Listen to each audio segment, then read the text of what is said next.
Beberapa hari yang lalu, saya sedang belajar golf di bilangan Senayan karena mencoba mencari aktivitas baru sebagai solusi kesehatan. Bertemulah dengan beberapa teman lama sambil driving golf bersama.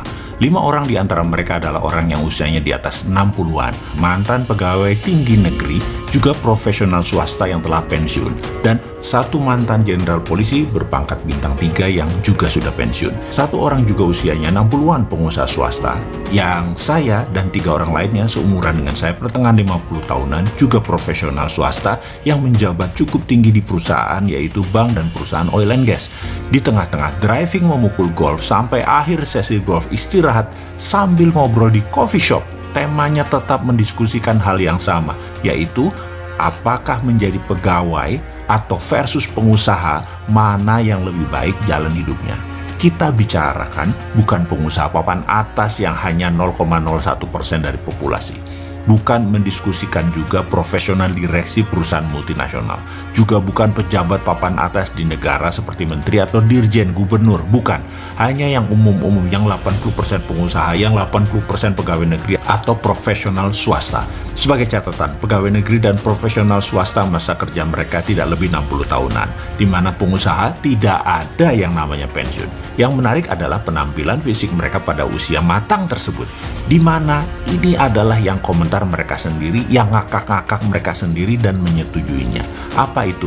Ternyata yang pegawai negeri serta profesional swasta 3 tahun setelah masa pensiun, mereka banyak penampilannya terlihat turun, seperti rambutnya memutih dan banyak hal yang terlihat kusam. Ini komentar mereka sendiri, yang memang ini pengalaman mereka sendiri. Yang pengusaha usianya sama namun belum pensiun, tetap segar, necis, bersemangat, auranya masih kinclong.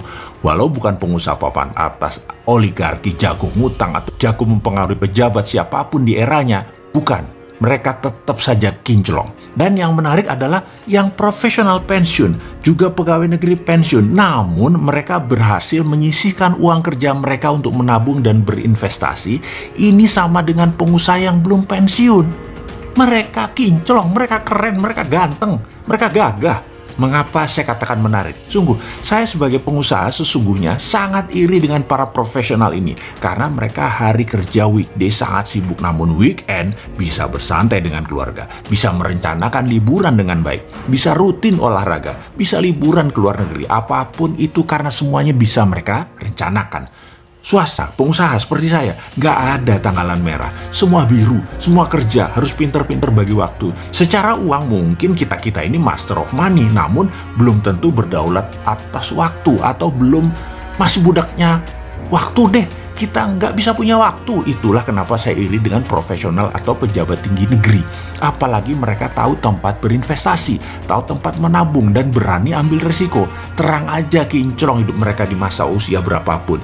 Ini bahkan membuat mereka lebih stabil, lebih besar pendapatannya dari para pengusaha atau para pewirausaha. Jadi saya simpulkan hasil pembicaraan tersebut. Menabung adalah kebiasaan yang dibangun sejak lama, rajin dan disiplin. Seperti beli tanah, deposito, simpan emas adalah yang terbaik. Lalu memilih tempat investasi yang menguntungkan harus sabar, meneliti sendiri, kenali pemiliknya, kenali bidangnya, dan sabar menunggu momen masuk serta keluar. Menjawab mana yang lebih baik, pengusaha atau pegawai, maka siapapun mereka yang lebih pintar kelola uang, tahu untuk beli tanah, tahu menyimpan deposito, dan tahu menyimpan emas, tempat uang bekerja untuk uang, lalu dimanfaatkan, itu lebih baik. Terlepas dia pengusaha, terlepas dia pegawai, bahkan ibu rumah tangga sekalipun. Sahabat semua, selamat menabung.